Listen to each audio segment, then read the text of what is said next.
Madame, Monsieur, bonsoir et bienvenue dans ce journal et surtout merci de toujours choisir la télévision francophone chrétienne pour vous informer. Tout de suite, les titres. Nous parlerons de religion dans ce journal en nous rendant à l'église des Assemblées de Dieu de Marcory, Temple Expérience qui a célébré la première journée des hommes. Plus de 700 églises fermées au Rwanda par le gouvernement pour, dit-il, des mesures de sécurité. Nous parlerons également dans ce journal de l'accord de pêche entre l'Union européenne et le Maroc qui n'est pas applicable au Sahara occidental. Ainsi en a décidé la justice européenne. Hope Hicks, directrice de la communication de la Maison-Blanche et proche conseillère du président américain, a rendu sa démission depuis le 28 février dernier. Ouvrons ce journal par le chapitre religion et comme annoncé dans les titres, en Côte d'Ivoire, l'église des Assemblées de Dieu de Marcory, Temple Espérance, c'est à Abidjan, a organisé la première édition de la Journée des Hommes. C'était le dimanche 11 février 2018. C'est un reportage de Mohamed Adé, Dabara Yao, Diolo Saint-Paul, commenté par Rose Kouakou. Exceptionnel ce dimanche 11 février 2018 aux Assemblées de Dieu de Marcory, Temple Espérance, où se déroulait la toute première édition de la Journée des Hommes de la dite Assemblée dénommée H de Dieu. Journée pendant laquelle ce département a fait don de 300 chaises d'une valeur de 4 500 000 francs à l'église. Cette cérémonie a vu la prestation des princesses Ella et Mitiapo, deux grandes voix du milieu chrétien et du chantre Diacosta venu de la France. Tout ceci en présence du représentant du maire de Marcory et du parrain, M. Didi Paul Aimé. Événement au cours duquel le pasteur principal Gobissé Ake Ludovic a témoigné de sa gratitude dans une belle allocution. Une fanfare accompagnait cet événement où la joie et l'émotion étaient au rendez-vous. Sur le continent africain, le procès du putsch manqué de septembre 2015 au Burkina Faso a été suspendu sine die mardi après-midi après le retrait de tous les avocats de la défense qui contestent la légalité du tribunal militaire. Suivons ensemble cet élément. Ils se sont rassemblés à l'extérieur du tribunal. Tous ont participé à la résistance lors du coup d'État manqué il y a 3 ans. Certains ont été blessés. Aujourd'hui, ils réclament justice. Dans ce pays, nous avons connu beaucoup d'impunité. Et nous espérons qu'à partir de ce moment, c'est l'heure de la vérité. L'heure de plus rien ne sera comme avant va commencer aujourd'hui. Et nous attendons beaucoup de la justice burkinabé pour que la vérité triomphe enfin. Le procès, qualifié d'historique par de nombreux Burkinabés, se déroule sous haute sécurité. Aucun appareil ni téléphone n'est autorisé dans la salle d'audience. Ils sont 84 sur le banc des accusés, mais 2 noms retiennent l'attention. Ceux de Gilbert Diendéré à la tête du putsch manqué et Djibril Bassolé, l'ancien chef de la diplomatie burkinabé. Tous deux étaient des proches du régime déchu de Blaise Compaoré. Ouagadougou, septembre 2015, des militaires de la garde présidentielle tentent de renverser le gouvernement de transition. Le général Diendéré prend alors le pouvoir. Sous la pression de la rue, il renonce quelques heures plus tard. Mais les violences provoquées par le coup d'État manqué ont laissé des traces. 14 morts et 251 blessés selon les chiffres officiels. D'après Gilbert Diendéré, des sous-officiers étaient à la manœuvre. Lui n'était au courant de rien. Lors de ce procès censé durer plusieurs mois, il promet de dire la vérité. Mercredi, dans le nord de l'Égypte, a fait 15 morts et une dizaine de blessés selon les autorités de ce pays. En moins d'1 an, c'est le 2e accident ferroviaire meurtrier en Égypte. Élément. Au moins 15 personnes ont été tuées et 40 autres blessées dans un accident de train mercredi dans la province de Bereira, dans le nord de l'Égypte, selon le porte-parole du ministère des Transports, cité par l'agence de presse officielle MENA. Le directeur provincial de la sécurité a déclaré à MENA que 2 wagons contenant des passagers se sont séparés d'un train et sont entrés en collision avec un train de marchandises. Le Premier ministre Chérif Ismaël a ordonné au ministre des Transports dans un communiqué du cabinet de se rendre sur les lieux et de prendre des mesures en attendant que des détails sur la cause de l'accident soient connus. Des images de Reuters ont montré le gouverneur de Bereira, Nadia Abdo, sur le site du crash avec une foule autour d'elle qui criait « Nous voulons une réponse ». Les Égyptiens se plaignent depuis longtemps que les gouvernements successifs n'ont pas réussi à appliquer les normes de sécurité de base pour les chemins de fer. Autre grand titre de ce temps d'information, les autorités rwandaises ont ordonné la fermeture de 700 églises situées à Kigali en raison du non-respect des normes de sécurité et d'hygiène de ces lieux de culte.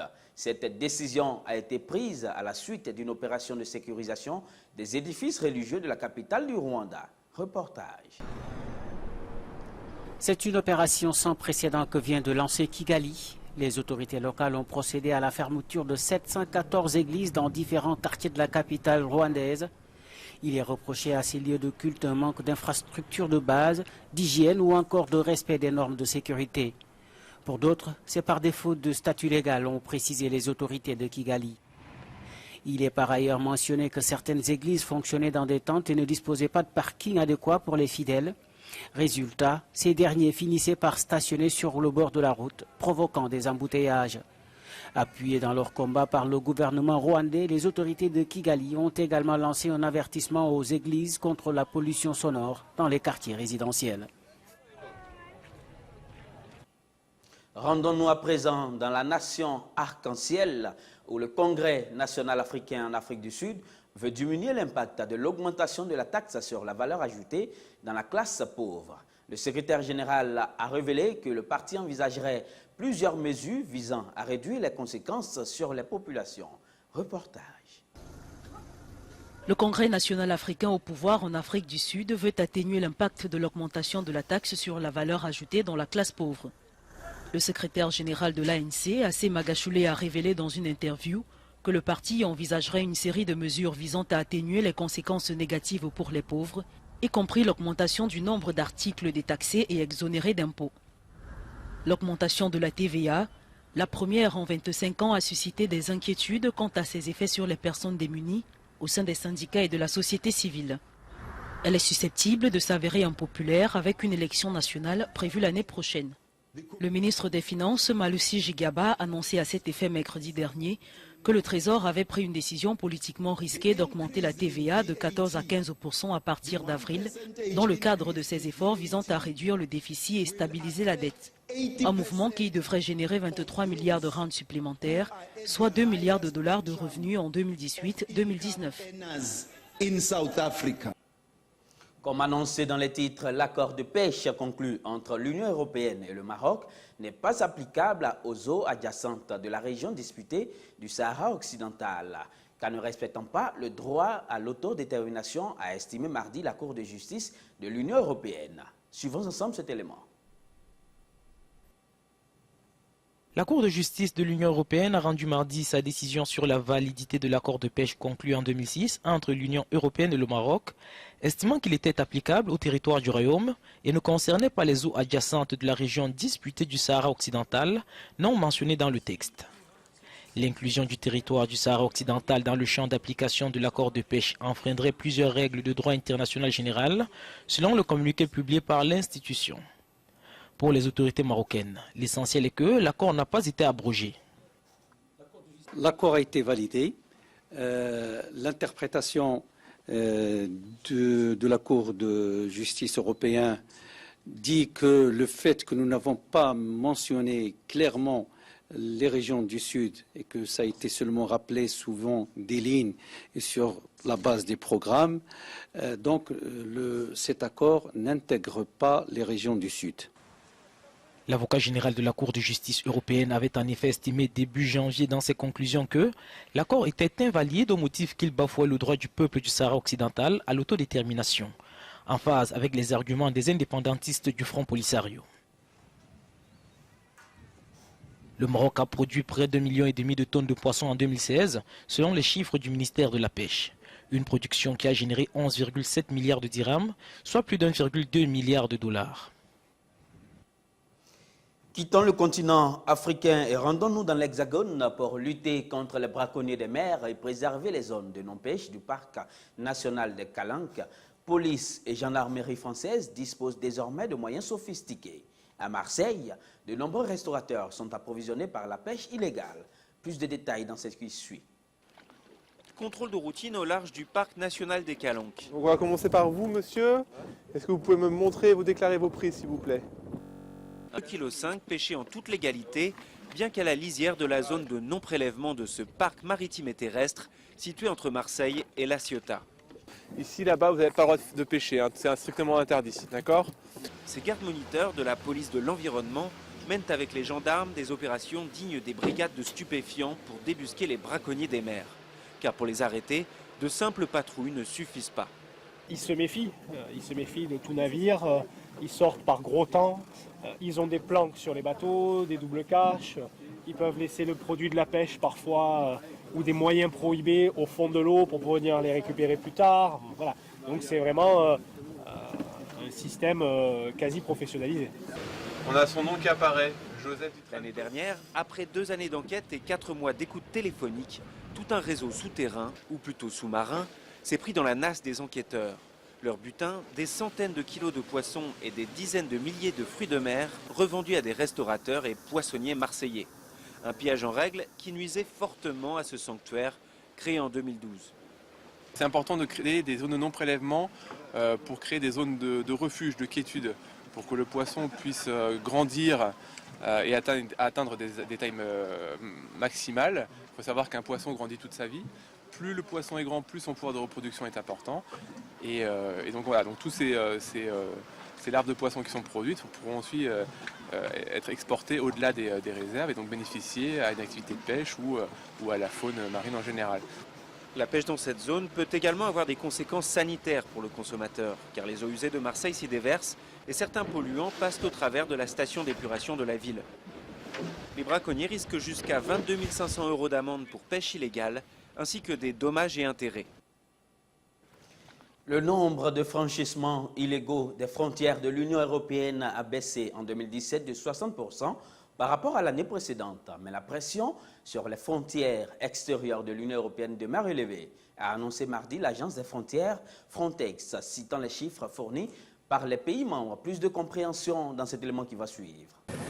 L'immigration clandestine vers l'Europe n'a jamais été aussi basse en 4 ans. Selon le dernier rapport de l'agence Frontex, près de 205 000 migrants ont franchi légalement les frontières de l'Union européenne en 2017 via 3 grandes routes migratoires maritimes, la Méditerranée orientale, les Balkans occidentaux et la Méditerranée centrale. Une baisse de plus de 60% par rapport à 2016, de plus de 80% par rapport à 2015, année de tous les records avec près d'1,8 million de migrants illégaux enregistrés. En 2017, près de 436 000 migrants vivaient illégalement en Europe. Les 2 tiers venaient d'Afrique, en particulier du Maroc, d'Algérie et de Tunisie. Les Marocains sont aussi les plus nombreux à demander l'asile en Europe. La France a enregistré un peu plus de 100 000 demandes d'asile en 2017, un niveau historique selon l'Office français de protection des réfugiés et apatrides. Le nombre de demandes d'asile déposées en Allemagne, qui avait nettement baissé en 2016, est encore en recul en 2017 avec un peu plus de 200 000 arrivées. En Italie, 130 000 demandes d'asile ont été déposées en 2017, un chiffre en hausse par rapport à l'an dernier. Avec près de 60 000 demandes d'asile l'an dernier, la Grèce est le pays européen avec la plus forte proportion de demandeurs d'asile par habitant. En 2017, l'Espagne a été la 3e porte d'entrée en Europe des migrants via la Méditerranée, après l'Italie et la Grèce. L'an dernier, les arrivées par mer ont triplé par rapport à 2016, atteignant un total de 23 000 migrants, selon l'agence Frontex. Malgré cette forte baisse de l'immigration illégale en 2017, la pression sur les frontières extérieures de l'Union européenne reste très élevée. En Grande-Bretagne, Jeremy Corbyn, le chef des travaillistes britanniques, sort de son silence. Il veut garantir l'absence des droits de douane entre l'Europe et éviter une frontière rigide en Irlande du Nord. Reportage. Il ne s'était pas exprimé depuis des mois sur le Brexit. L'opposant Jeremy Corbyn, le chef du Parti travailliste, a dévoilé le plan de la gauche britannique. Il réclame une nouvelle union douanière avec l'Union européenne pendant 2 ans après le Brexit. Durant cette période de transition, les travaillistes vont chercher à demeurer dans une union douanière avec l'Union européenne et dans le marché unique. Cela signifie que nous nous conformerons aux règles existantes des 2 zones pendant la transition. Si les travaillistes s'allient avec des députés rebelles conservateurs qui réclament l'union douanière, la première ministre Theresa May devra peut-être changer ses plans.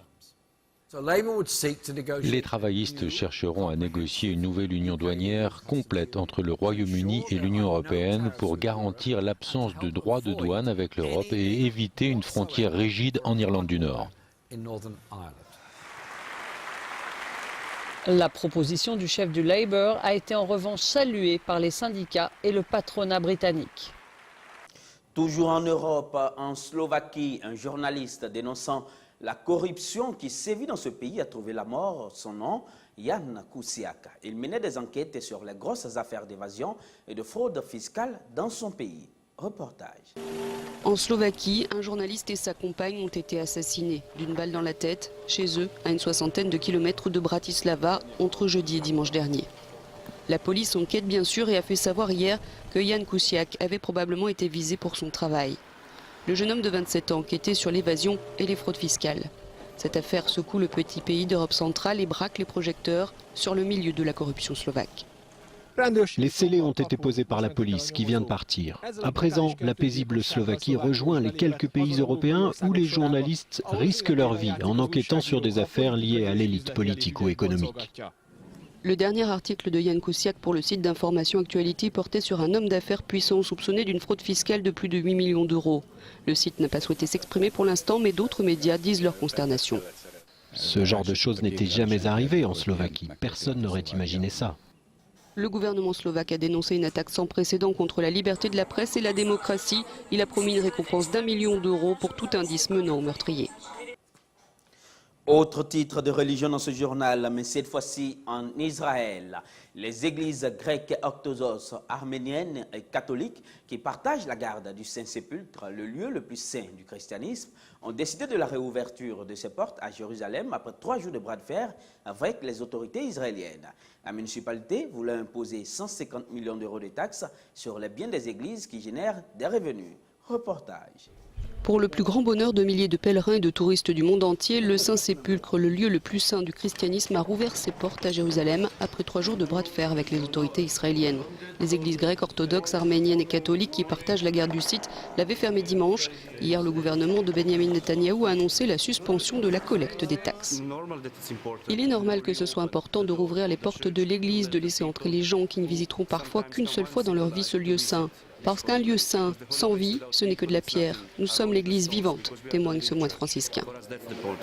Concernant la collecte des taxes, un groupe de travail sera mis en place pour trouver une solution. La municipalité de Jérusalem voulait poser les biens des églises qui génèrent des revenus. Les arriérés se montraient à 150 millions d'euros. Autant d'argent qui ne financerait plus d'importantes œuvres sociales, selon les églises chrétiennes.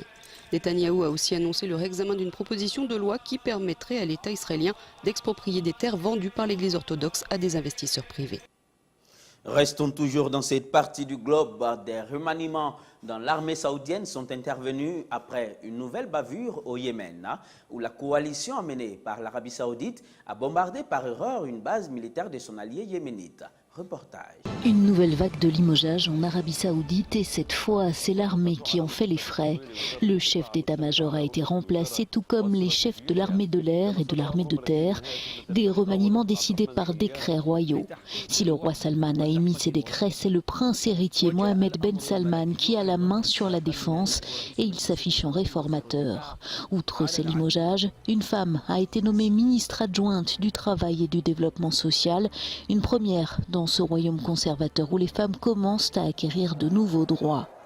Les remaniements dans l'armée interviennent par ailleurs après une nouvelle bavure au Yémen où la coalition emmenée par l'Arabie saoudite a bombardé par erreur une base militaire de son allié yéménite.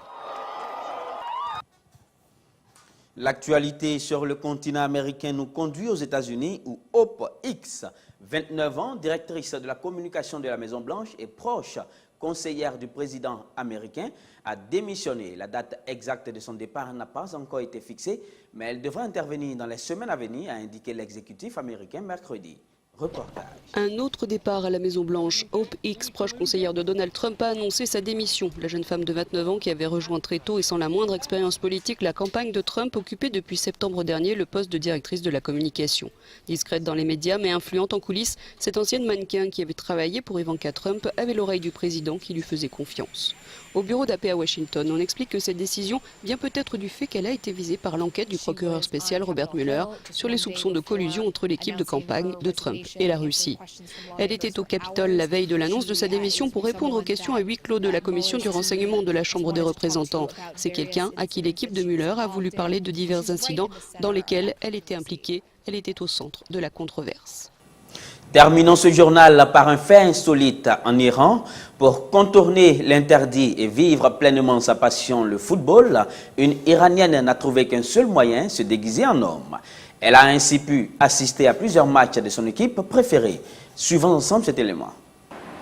Comme la plupart des Iraniennes, Zahra adore faire du shopping et déambuler dans les galeries commerciales.